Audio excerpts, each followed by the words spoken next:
Bueno amigos, iniciamos el programa de hoy como mencionábamos desde las facilidades del Parque de Bomba, lugar emblemático de la ciudad señorial de Ponce. Y estoy acompañado por el doctor Jorge Almodóvar, él es psicólogo clínico, tanatólogo. Doctor, ¿cómo está?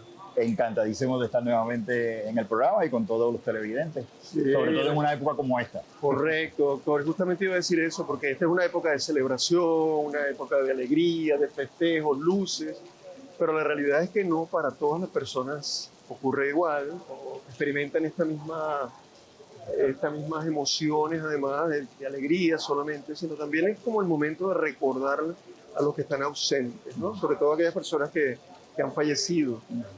Eh, Esto es un tema importante en esta época, ¿verdad? Es lo que llamamos fechas detonantes. No solamente de Navidad, aniversarios, cumpleaños, pero en esta época de Navidad particularmente llamamos fechas detonantes porque nuestro cerebro funciona como una caja fuerte, te graba, te guarda las emociones y las respuestas que tuviste a esa emoción. Cuando tenemos una pérdida, es como si se detonara una activación que vuelve a rememorar esa memoria emocional que tenemos y eso a su vez trae una neurobiología del estrés, que es la reacción que tuvo la persona en ese momento. Y por eso somos más sensibles en estas épocas a recordar las pérdidas, y esa respuesta al estrés pues nos hace sentir nostálgicos, tristes, con coraje, decaídos. Pero esa memoria, perdón, está ligada también a momentos felices, ¿no? También, Celebración, sí, quizás cuando estaba esa persona viva o correcto. estaba presente. Así que esa Ambos van a escenarios. estar. Sí. Ahora, esa memoria también podría traer justamente esto, la nostalgia de esa persona que ya no está. Sí. Según la celebración, por ejemplo, llega el Día de Acción de Gracias y la persona que no está era el que cortaba el pavo de la cena, detona entonces la respuesta de esa añoranza. Pero resulta que era el alma de la fiesta y era el que tocaba cánticos. Cada persona, según fue esa pérdida y cómo la interpretó en su momento emocionalmente, va a tener una respuesta en este tiempo detonante, en estas épocas detonantes. De momento que no necesariamente tiene que ser personas que estén tristes, decaídas. No, exacto. También es un momento de homenajear al ser querido. Claro, claro. Pero cuando nos movemos hacia el concepto de fechas detonantes, yo lo asocio con justamente lo que detona, que es lo que activa los recuerdos, pero con la nostalgia de la ausencia de que no está. Con la ausencia del ser querido. Lo que detona precisamente es que hay una silla vacía, que esa persona no va a llegar, que esa persona no está. Y de alguna manera hay que resignificar esas fechas detonantes. Y ahí es que aterrizamos en el tema. Si no resignificamos esas fechas detonantes, año tras año, vamos a repetir el mismo ciclo de nostalgia, tristeza, soledad, coraje, etc. Eso, qué interesante eso, porque eso nos abre como la puerta a decir, por supuesto que hay maneras de remediar, reparar o rectificar ese recuerdo y que no necesariamente tiene que ser negativo. Es que acabo de asociar que algunas personas cuando, eh, de hecho, pues puedo incluir yo, eh, cuando estamos en contacto en esta fecha con alguien que ha perdido un ser querido, mucha tendencia tenemos a decir, pero recuerda las partes bonitas, Sí. recuerda qué suerte que tuviste de esta persona. Y a veces, sobre todo al principio, como que no es suficiente eso para quien está recibiendo el mensaje. No solamente no es suficiente, a veces hasta desacertado. Y puede dar mucho coraje. Y puede dar mucho coraje. Claro, claro. Porque en tanatología decimos, recuerde el dolor, pero darle un nuevo significado como un homenaje a tu ser querido. El sanar o el recuperarnos del duelo no es olvidar, es recordar sin ese dolor, Sin el dolor. que te ocasionó en el inicio de la pérdida. Pero yo creo que el olvido no existe. No. Siempre lo vamos vas a recordar, por supuesto. Es como una cicatriz emocional que queda.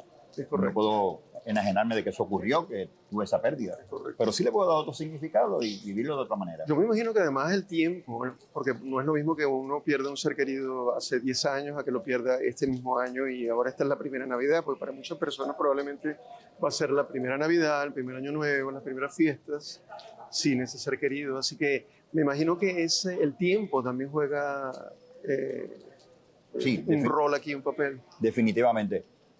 Los primeros 2 años en fechas detonantes son los más difíciles. Y aquí tengo que remontarme a un programa que tuvimos en el pasado, donde hablábamos de las etapas de duelo. El primer año la persona está pasando por el proceso de ese choque emocional, que es lo que llamamos la etapa de la negación, y como que adormece las emociones. Y la persona experimenta esa fecha detonante como una sensación de irrealidad. Pero el segundo año, generalmente ya no tiene ese choque emocional. Si lo ha trabajado, si ha tenido espacios para ventilar sus emociones y sentimientos. Entonces diríamos que es como experimentarlo como por primera vez que duele de verdad. En la primera ocasión es como un adormecimiento emocional. Luego, sin ese choque emocional, sin esas emociones vinculadas a la negación, la persona lo vive con mayor fuerza. Doctor, usted habla de un año. Para algunas personas piensan en un año ya debería estar eso resuelto, ¿no? No es así. La verdad es que entre 8 meses a 1 año es lo que se considera un duelo normal. Más de eso, pues podría haber una patología y habría que... Pero entendí que en ese periodo la negación está. Sí, pero están los demás también. Están todas las etapas. La tristeza, la rabia. Es un año para atravesar por las etapas que no son lineales. Es un espiral de emociones. Pero las más marcadas son ese choque emocional inicial y la negación. Luego está la depresión, que es como caer en cuenta de que el ser querido no está, que es cuando salimos de ese choque emocional, hasta que llegamos a la aceptación, que no es olvidar, pero sí recordar con menos dolor. Con menos dolor, exacto. Ahora, parece que a algunas personas le pudiera hacer eso más, yo no voy a decir sencillo, no quiero ser irreverente con esto, pero menos complicado, menos complejo, y a otras personas más. Por ejemplo, hay personas que pasa el año y todavía tal vez están, podría yo decir, hasta en negación o todavía con esa tristeza y esa rabia. ¿Hay factores que ayuden o factores que podrían dificultar más este proceso? La respuesta que le voy a dar puede sonar como una contradicción a los televidentes, porque lo que pasa es que hay personas que viven el duelo y buscan ayuda, van donde un proceso donde puedan ventilar, pero a nivel social, cuando tenemos una pérdida, no puedes hablar de esa pérdida, no puedes llorar, quita las fotografías, no hables del ser querido. De momento vas donde una terapia tanatológica y es todo lo contrario. Tráeme fotos, dime cuándo fue, cuándo es que más lo extrañas. Es equivalente a cuando tenemos una herida física y uno la quiere limpiar y te arde y te duele, pero así es que sana. Exacto. Entonces, eso que me preguntaba, muchas personas les es más difícil, sobre todo si no han trabajado el duelo correctamente y le hacen el juego social de no hablo del tema, trato de reprimir las emociones, pero si se ha vivido un duelo saludable, la persona ha buscado ayuda, ha estado en... Claro. Sea con un consejero, vamos, que ha ventilado y es mucho más fácil transitar por el proceso. Doctor, yo he oído también otros casos, por ejemplo, no, ya tú vas a estar saliendo, pero sé que vas a perder a tu esposa o tu esposo. Quizás socialmente podría verse como extraño que una madre que perdió un hijo esté saliendo y dando un viaje. Es como que por una parte se pide que se salga del duelo, pero por otra parte quizás más entornos más conservadores, es como si seguir experimentando el dolor fuese una reverencia o sería honrar la imagen de esa persona, ¿no?, fallecida. Guarda mucha relación con lo que hablábamos antes. Por ejemplo, si la persona no ha tenido espacios saludables para trabajar el proceso de duelo, pues estas fechas detonantes, no escuchó música, la música... Curiosamente, ahorita cuando comenzábamos a grabar el programa, hablábamos de la música del entorno, porque eso es lo que hemos aprendido culturalmente. En directo, quiero decir. Tienes que cortar la música, no tengas momentos de alegría ni momentos de felicidad. ¿Okay? Pero cuando la persona lo ha trabajado adecuadamente, en terapia tanatológica se le enseña entonces a vivir la pérdida como un homenaje al ser querido. Por ejemplo, puedes colocar tu árbol de Navidad y lo adornas. Por ejemplo, recuerdo un caso que he estado ayudando en estos días, que adornó su árbol de Navidad con fotografías de los miembros de la familia con ese ser querido que no está. Sí. Y entonces hacen un homenaje, lo hacen presente de alguna manera. Sí, bien. Pero cuando no se trabaja de esa manera, pues no puedo ir a la fiesta. La verdad es que debe haber un balance, porque también es necesario el llorar, el tener ese momento para recordar, pero debe haber un balance entre el festejo y compartir y el también estar sola. Sobre todo porque hay personas vivas que están a nuestro lado y nos necesitan también. Cuando hay niños, particularmente. Justo lo iba a decir eso, ¿cómo hacer para mantener un balance entre el honrar la memoria de quien ya no está y quizás todavía si se está en ese primer año del que estábamos hablando, pero también la posibilidad de disfrutar de, de las fiestas navideñas o de esta época, particularmente pienso en los niños, ¿no? Sí. Que es que los niños merecen siempre tener una Navidad que brille. Por eso es la misma persona que ha tenido la pérdida, el duelo, es el que debe buscar el espacio de crear ese balance. Los niños viven la Navidad y esperan el día de los regalos y esperan los momentos de alegría y felicidad, porque la manera en que vivimos la pérdida es distinta en las distintas etapas de desarrollo. Entonces el niño necesita ese espacio de alegría. No podemos pretender ni esperar que el niño esté afligido o llorando en ese momento, porque no va a ocurrir. El adulto necesita el balance, participar del momento alegre, en este caso con los niños, pero también tener ese momento de recogimiento y llorar si quiere llorar, reír si quiere reír, recordar si quiere recordar. Es ese balance el que debemos buscar. Yo creo que ese es parte del proceso que ayuda justamente a limpiar, digamos, esas emociones. Doctor, ¿habrá algún ritual o algo que, yo no sé si los tanatólogos recomiendan esto, lo incluyen dentro de sus intervenciones, pero existen rituales para ayudar a que la familia o ese ser, el sobreviviente, quiero decir, honre la memoria de su ser querido? Sí, definitivamente. De hecho, sí se recomienda la terapia tanatológica. Hay muchas maneras.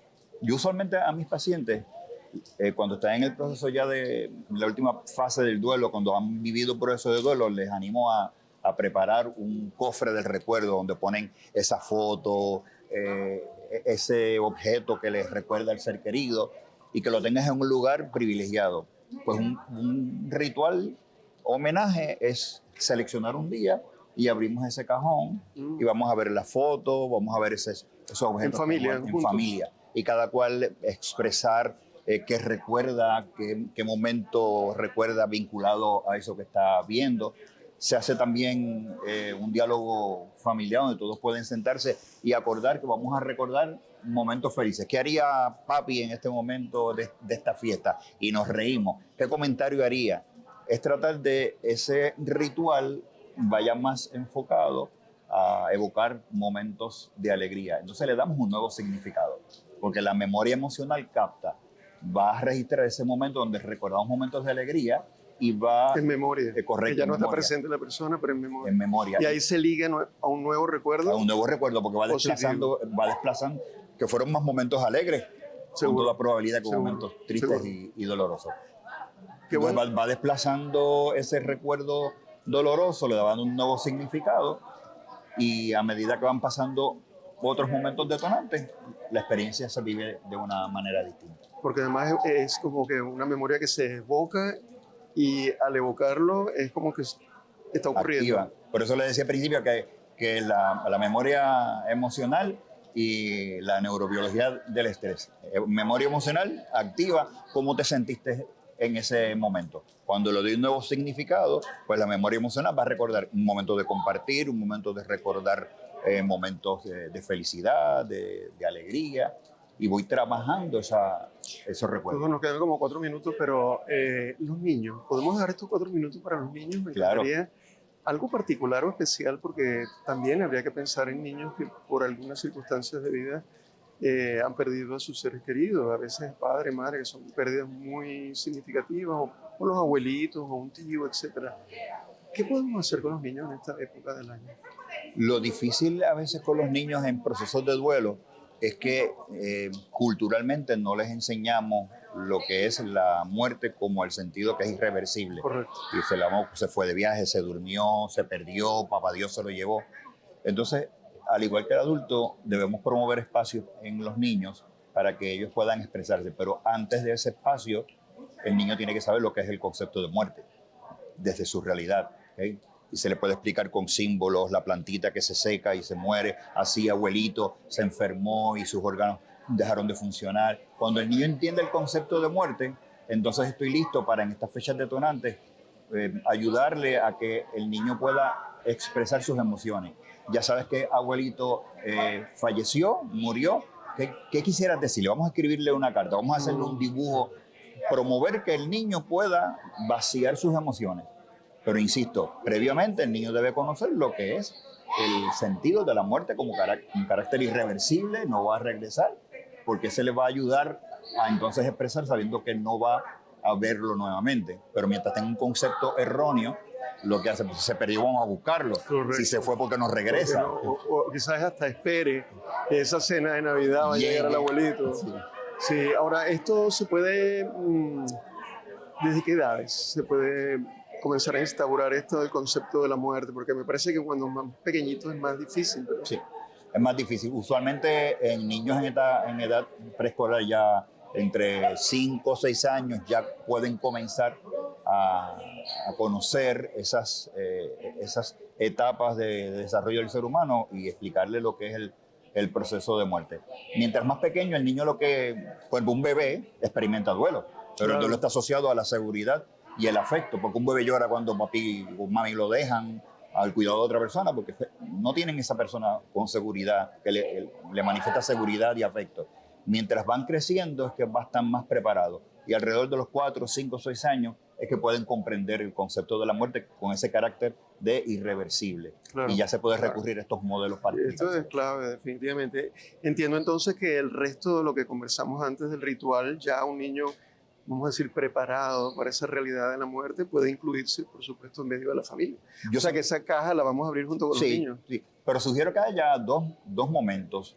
Uno donde estén los adultos solos, uno donde se incorporen a los niños y luego otro donde esté toda la familia. Porque los adultos van a ventilar situaciones que no necesariamente sean convenientes para los niños. Se puede preparar un espacio para los niños, un espacio para los adultos y otro espacio entonces familiar.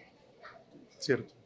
¿Qué mensaje usted le daría, doctor? Ya usted que está trabajando, precisamente está hablándonos ahora que está recientemente ayudando a alguien en el proceso. ¿Qué mensaje le daría usted a las personas que están pasando este es su primer año de Navidad y Año Nuevo sin el ser querido? Que no hay ningún problema con recordar, no hay ningún problema con llorar, pero es importante resignificar. Cuando tenemos una pérdida no podemos enajenarnos de ella. Que vivas la Navidad, que eso que nos dicen socialmente de que no puedes ir a una fiesta o no puedes escuchar música, no puedes hacerlo, pero separa momentos también para recordar. Y que todo lo que hagas, hazlo como un homenaje a tu ser querido. ¿Sientes la necesidad de hacer el regalo que siempre le hacías a tu ser querido? Pues selecciona a alguien donde simbólicamente también hagas ese regalo como un homenaje a tu ser querido. Siempre adornaban el arbolito, háganlo y ahora pongan motivos de recuerdos de ese ser querido. Pero que disfruten la Navidad, que vivan la Navidad porque es para todos. Ese niño Dios que nació en Belén también puede nacer en nuestro corazón. Muy bonito, doctor. Muchísimas gracias por ese mensaje. Y este mensaje también es de Año Nuevo. Claro que sí. Y aprovecho para desearle un feliz Año Nuevo 2026 lleno de muchos éxitos que se lo merece. Igual a usted, doctor, y a todos los televidentes, una alegría siempre estar con ustedes. Y por supuesto, este próximo 2026 con nosotros también. Muchas gracias. Cuente conmigo, seguro que sí. Hasta luego.